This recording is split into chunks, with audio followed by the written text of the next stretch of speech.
अल्हम्दुलिल्लाह नहमदुहु व नस्तईनुहु व नस्तगफिरुहु व नु'मिनु बिहि व नतवक्कलु अलैहि व नऊज़ु बिल्लाहि मिन शुरूरि अनफुसिना व मिन सय्यिआति अअमालिना मन यहदिहिल्लाहु फला मुदिल्ल लहु व मन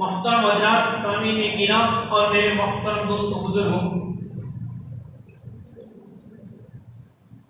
अल्लाह रब्बुल इज्जत का बेइंतहा एहसान और करम हुआ। अल्लाह रब्बुल इज्जत ने हमें इस जुमा की अदायगी के लिए आने की तौफीक अता फरमाई। दुनिया के अंदर जो भी इंसान, जितने भी इंसान जो कुछ भी कर रहे हैं, ये अल्लाह की देन है। इंसान जितने भी नेक अमल कर रहा है, अल्लाह के घर के अंदर आना, अल्लाह का जिक्र करना, दीन के किसी काम को भी लेकर चलता है, ये इंसान पर अल्लाह का जबरदस्त एहसान है, ये अल्लाह का फजल है। अल्लाह किसी को अपने घर में आने देता है, ये इंसान के ऊपर एक अल्लाह का फजल है, वरना इंसानों की कोई हैसियत नहीं है, इंसानों की कोई ताकत नहीं है कि इंसान कुछ भी कर सकते। अल्लाह ताला ने सिर्फ इंसान को थोड़ा कुछ इख्तियार दिया, ये भी अल्लाह की हिकमत है। अगर अल्लाह ताला इंसान को पूरा इख्तियार दे देता तो दुनिया में एक इंसान दूसरे इंसान की मुसीबत से कभी बच ही नहीं सकता, और एक इंसान दूसरे इंसान को इस पूरे जमीन पर जीने ही नहीं देता। इसलिए कि दुनिया का निजाम है कि जो मैं कहूं वो सच है, और हर एक को अपने नफ्स पर एक धोखा लग गया है कि जो मैं कर रहा हूं वही है, वो सच है, मेरी आंखें देख रही है वो सच है, मेरा दिल कह रहा है वो सच है, बाकी दूसरा जो कोई कहता है वो समझ में ना आए तो गलत है। इसलिए अल्लाह ताला ने इंसान को आधा इख्तियार दिया है, आधा इख्तियार लानत में कब्जे में रखा। इंसान एक ही पैर उठा सकता है, दूसरा पैर उठाने जावे तो गिर जाता है। ऐसे ही अल्लाह का निजाम है कि अल्लाह ताला ने इंसान को जो तौफीक देता है, अल्लाह ताला इंसान को जो चीजें मुतय्यन करता है, अल्लाह ताला इंसान को जिस चीज की उसके ऊपर तौफीक होती है, ये अल्लाह का फजल होता है।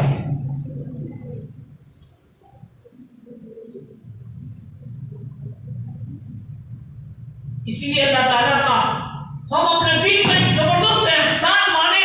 अल्लाह ने हमें उसमें घर के अंदर आने की तौफीक अता फरमाई, और अल्लाह ताला ने हमें जो सबसे बड़ी चीज दी है वो ईमान की दौलत दी है, और ये ईमान की निस्बत की इतनी ऊंची निस्बत है कि दुनिया का कोई इंसान उसको पहुंच नहीं सकता।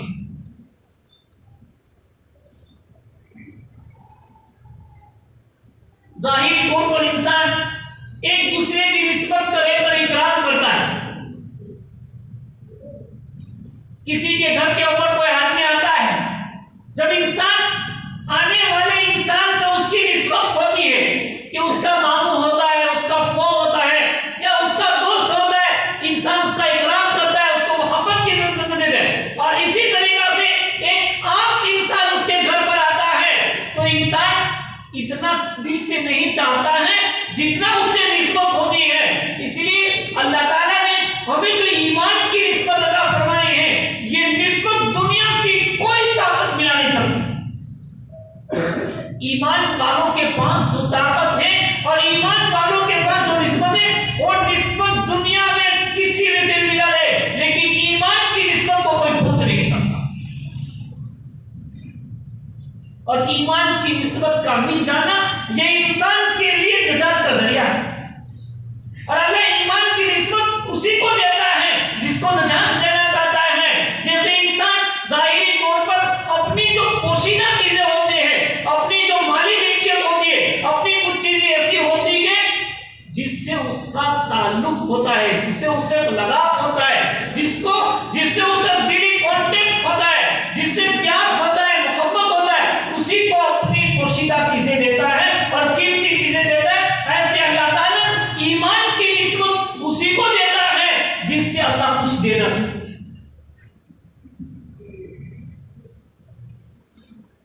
लेकिन ये ईमान हमें बगैर मेहनत के मिला।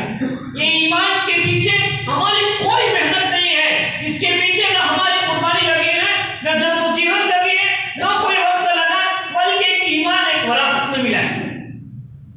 हज़रत थानवी रहमतुल्लाह अलैह ने लिखा है कि ये ईमान जो मिला है एक पकी पकाई रोटी की तरह मिला। पकी पकाई रोटी के, उसके पीछे हमारी कोई मेहनत नहीं लगी है, न जानी कुर्बानी लगी है, न कोई माली कुर्बानी लगी है, जिसकी बुनियाद के ऊपर इंसान को कदर होती है। जैसे इंसान घर में पकी पकाई रोटी खाता है तो उसको कभी कदर होती नहीं है। अगर थोड़ी सी कच्ची रह जाती है तो इंसान क्या करता है? अपनी औरत को क्या कहता है, तुझे पकाने का ढंग नहीं आता है। और वही रोटी जब अल्लाह के रास्ते में निकलता है और ऐसी जगह जाता है जहां रोटी का निजाम ही नहीं मिलता है, वहां चावल ही चावल खाना पड़ता है। और कभी रोटी बनाने की बारी आती है ना, तब हम रोटी अपने हाथों से बनाते हैं तो कभी गोल नहीं बनती। अपने हाथों से जो रोटी बनाते हैं और वो रोटी में मजा भी नहीं आता। जो रोटी हमारी माँ बहनें पकाकर खिलाती है उस जैसी तो रोटी हो नहीं सकती थी। लेकिन उस वक्त तो कदर होती है। क्या होती है कि मेरे घर पर जो मैं रोटी खा रहा था उसकी कदर कब होती है? जब इंसान को घर जैसी रोटी नहीं मिलती है। ऐसे ही अल्लाह ताला ने हमें जो ईमान दिया है, जब ईमान हाथ से छूट जाएगा, वक्त चला जाएगा, तब इंसान को ईमान की निस्बत की कदर होगी कि मुझे किस निस्बत के साथ जोड़ा है। ला इलाहा इल्लल्लाह मुहम्मदुर रसूलुल्लाह सल्लल्लाहु अलैहि वसल्लम। इस निस्बत का क्या मुकाबला है? हम किसी को बड़े ओहदे पर देखकर हम अपनी निस्बत को भूल जाते हैं और कहते हैं ओहो ये तो इतना बड़ा निस्बत, इनका इतना बड़ा कॉन्टेक्ट। अरे तू सोच तो सही, तुझे जिस निस्बत के साथ जोड़ा है और निस्बत दुनिया में किसी के पास नहीं।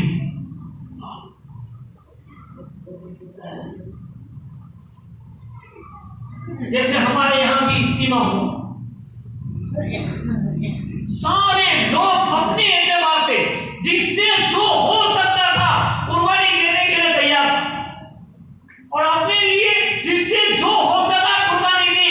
सिर्फ कौन सी निस्बत कि हर एक आदमी को, जो आदमी कभी कंकर नहीं उठाता था वो बेले उठाने के लिए दौड़ता था, जिसको कभी पानी अपने घर के अंदर अपने हाथ से नहीं पीता था, ऐसे लोग भी लोगों को पानी पिलाने के लिए दौड़ते। आखिर क्या निस्बत थी? सिर्फ निस्बत किसकी थी? अल्लाह की थी। कौन सी थी? कि ईमान की निस्बत के ऊपर, ईमान की खूबी के ऊपर लोगों ने अपनी वक्त को कुर्बान कर दिया, अपनी जानों को कुर्बान कर दिया, अपने मालों को। और जब कुर्बानी लगती है अल्लाह दीन के अंदर, नस्लों के अंदर दीन के दाइयों को पैदा करता है।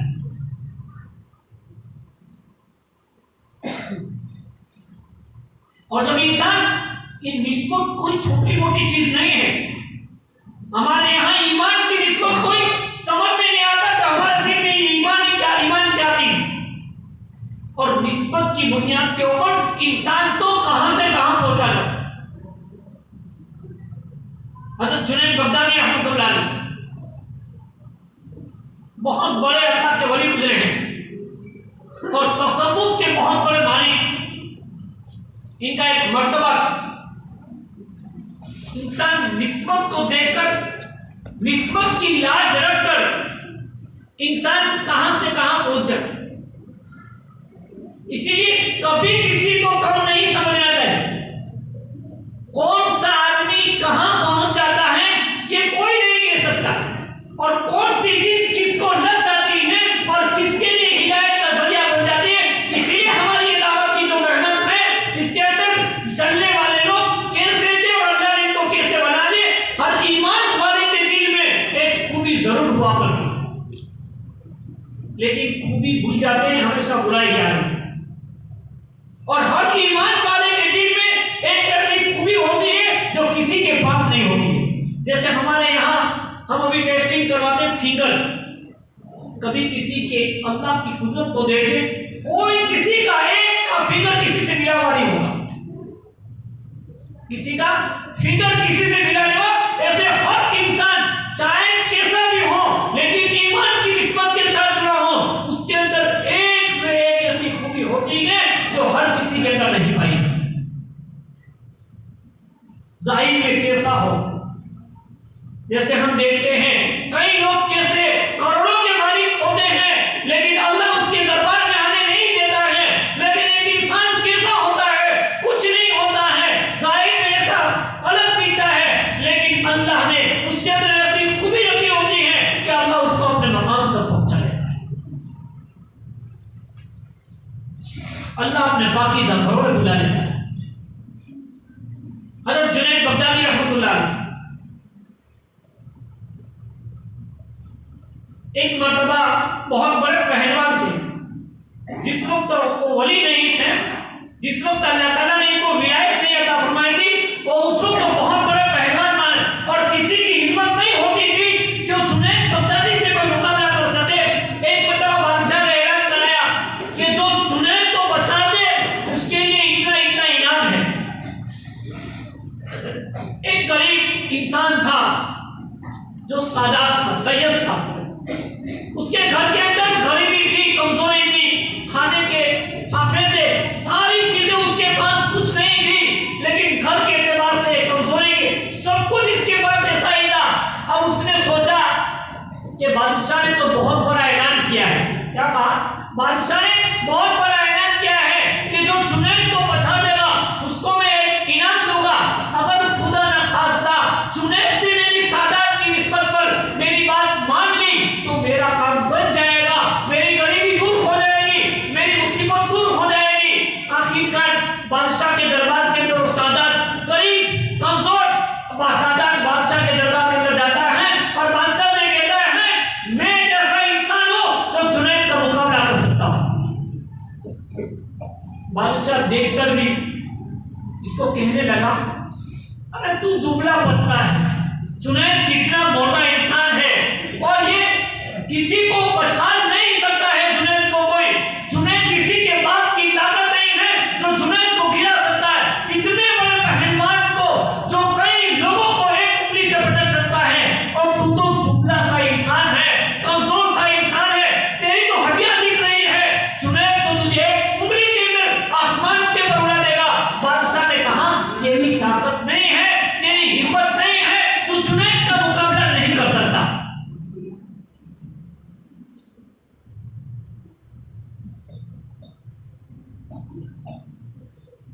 लेकिन सादात ने कहा मैं हर हाल में जुनैद को पछाड़ कर रहूंगा, और मैं जुनैद का मुकाबला करके रहूंगा, चाहे मेरी जान चली जाएगी, लेकिन मैं जुनैद का मुकाबला करके रहूंगा, और मैं उस जुनैद को उस मैदान के अंदर गिरा कर रहूंगा।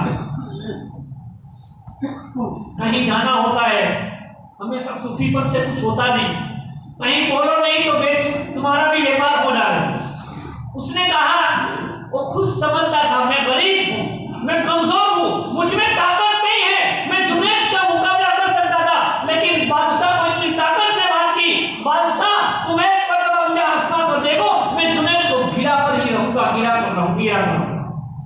बात बड़ी ताकत से की, बादशाह भी मान रहा था इसकी कोई हैसियत नहीं है, लेकिन इतनी ताकत से और घटी से बात कर रहा है, चलो ठीक है। पहले तो जुनैद के सामने कोई मुकाबला करने के लिए तैयार ही नहीं होता था, जुनैद के सामने कोई मुकाबला करने के लिए तैयार नहीं होता, इसलिए कि वो भी बहुत बड़े पहलवान थे, एक वक्त के पहलवान माने जाते थे। किसी की हिम्मत नहीं होती थी जो जुनैद के सामने आ जाए, लेकिन ये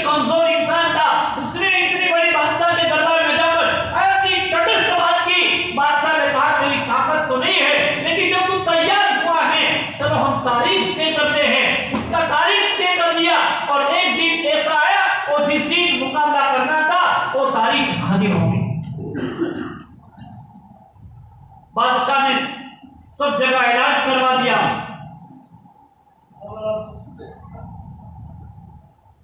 कि इस तारीख को जुनैद का मुकाबला होना। सारे लोग जमा हो गए, काफी लोग दूर दूर से जुनैद का नाम सुनते थे कि जुनैद के सामने कौन ऐसा इंसान है। जुनैद को देखने से ज्यादा जुनैद के मुकाबले करने वाले को लोग देखने के लिए आए कि आखिर किसके कौन माई का लाल है जो जुनैद को मुकाबला करने के लिए, जुनैद के सामने मुकाबले के लिए आया, जो जुनैद बगदादी को बचाने के लिए आया है। आखिर सारे लोग जुनैद से ज्यादा जुनैद के मुकाबले को देखने के लिए आए। जब तारीख तय हुई,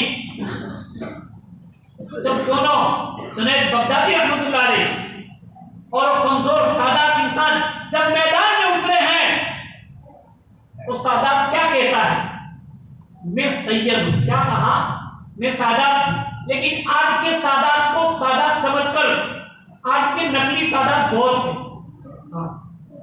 असली से ज्यादा नकली जो सादात होते हैं, सही माने में सैयद होते हैं, वो कभी सवाल नहीं करते। और जो सही माने में सादात होते हैं, वो अपनी असलियत तो कभी दिखाते नहीं है। इसलिए सादात की इज्जत करना बहुत जरूरी है। और जो डुप्लीकेट होते हैं, वो ज्यादा दिल के बजाते हैं, डुप्लीकेट ज्यादा बजती है। बात दूसरी तरफ चली आई। जुनैद बगदादी और सैयद जब मैदान में उतरे हैं, एक निस्बत को समझकर इंसान कहां से कहां पहुंच जाता है। जब दोनों मैदान में उतरे, उस सैयद सादात ने जुनैद से कहा, जुनैद मैं सैयद इंसान हूं, मैं कमजोर इंसान हूं, मेरे बच्चे भूख की वजह से तड़प रहे हैं और मैं कभी किसी से सवाल नहीं कर सकता हूं, मैं कभी किसी से सवाल नहीं करता हूं। लेकिन मैंने जब तेरे बारे में सुना कि जुनैद के सामने जो मुकाबला करेगा उसको बहुत बड़ा इनाम दिया जाएगा, मेरे पास कुछ नहीं है, सिर्फ मेरे पास एक निस्बत है, मैं सैयद हूं। मेरी सैयद, मेरी निस्बत आकाए दो जहां सरकार मदीना जनाब मोहम्मद रसूलुल्लाह सल्लल्लाहु अलैहि वसल्लम से मिलती है। इसलिए जुनैद मैं मुकाबला इसलिए करने आया हूं कि इस मुकाबले में अगर मैं जीत भी गया तो मेरी गरीबी दूर हो जाएगी। क्या कहा उस सैयद ने, क्या कहा, मेरी गरीबी दूर हो जाएगी, मेरा काम बन जाएगा, लेकिन वक्ती तौर पर तुझ पर जिल्लत आएगी। क्या आएगी जुनैद, और जुनैद तेरे ऊपर वक्ती तौर पर जिल्लत आएगी, वक्ती तौर पर तुझे लोग जलील कहेंगे और वक्ती तौर पर तू हार जाएगा, लेकिन तू इस निस्बत को रख लेगा, अल्लाह तुझे इनाम देगा, अल्लाह तुझे अपने खजाने से गैब से इनाम देगा। जब दोनों का मुकाबला हुआ, जुनैद बगदादी रहमतुल्लाह अलैह ने बात मान ली, कहा कि जिल्लत मिले तो मिले, लेकिन मैं ये तो सैयद है, ये तो मेरा आका ताजदार मदीना जनाब मोहम्मद रसूलुल्लाह सल्लल्लाहु अलैहि वसल्लम की निस्बत से लगा हुआ इंसान है। अगर आज मैं सलीम हो जाऊंगा, लेकिन सैयद इनका तो काम बन जाएगा, इनके बच्चे को खाना मिल जाएगा, इनकी गरीबी दूर हो जाएगी और ये इंसान अपने कमजोरी को दूर कर लेगा। जुनैद बगदादी रहमतुल्लाह अलैह ने उस सैयद की निस्बत की लाज रखकर मुकाबले के लिए उतरे और जुनैद बगदादी मैदान के अंदर जब मुकाबला हुआ, हार गए और वो इंसान सीने पर बैठ गया। लोगों में एकदम चर्चा मच गया, ओ जुनैद हार गया। बादशाह तस्लीम नहीं कर रहा था। बादशाह ने कहा, जुनैद हार गए, जुनैद के सीने पर तू बैठ जाए, ये हो नहीं सकता। बादशाह ने कहा, इसमें कुछ कमी है, कोई भी भूल हो रही है, जुनैद हार नहीं सकता। बादशाह ने इस हार को तस्लीम नहीं कहा, फिर से मुकाबला करो। जब दूसरी मर्तबा भी जुनैद से मुकाबला हुआ, जुनैद हार गए और सादात जीत गए। क्या गया? जीत गया। तब भी बादशाह कहता है, मेरा दिल गवाह नहीं कर रहा है, मैं इस बात को तस्लीम नहीं कर रहा हूं, जुनैद हार जावे, जुनैद बगदादी को कोई पटक डाले, ये किसके माल के नल की ताकत है? बादशाह ने कहा, ये भी मैं गवारा नहीं कर सकता हूं। आखिरकार जब तीसरी मर्तबा बादशाह ने मुकाबले करा,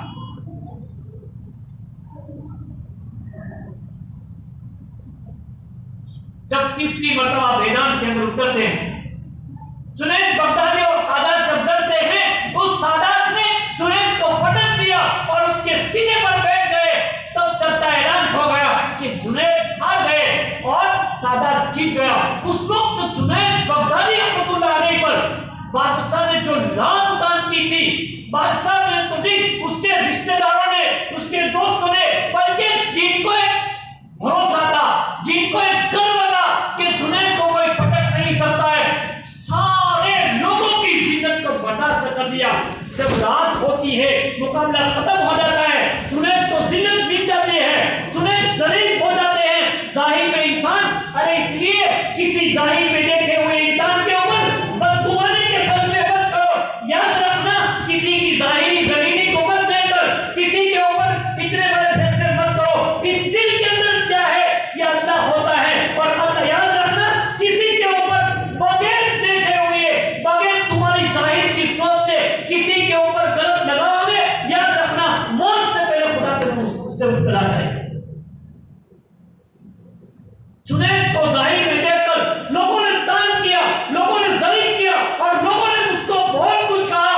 जब रात हो जाती है, जुनैद बगदादी रहमतुल्लाह अलैह जब रात को सोते हैं, वो पहले जुनैद बगदादी नहीं थे, जुनैद पहलवान से पहचाने जाते थे, लेकिन जब रात को सोते हैं, ख्वाब में हमारे आका ताजदार मदीना जनाब मोहम्मद रसूलुल्लाह सल्लल्लाहु अलैहि वसल्लम तशरीफ लाते हैं। ए जुनैद, तूने मेरी किस्मत के खातिर तूने जिद्दत को गवारा कर लिया, मेरी किस्मत के खातिर तूने अपनी जिद्दत को बर्दाश्त कर लिया।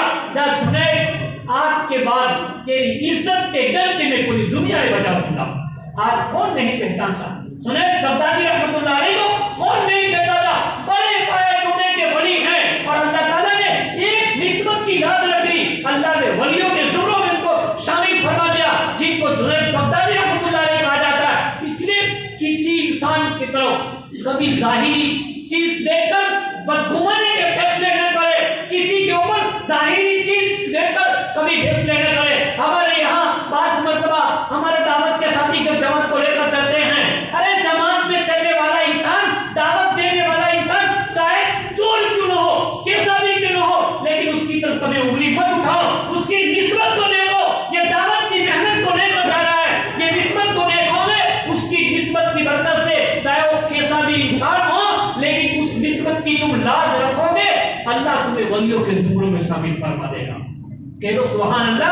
अल्लाह ताला हमें अमल करने की तौफीक नसीब फरमाए।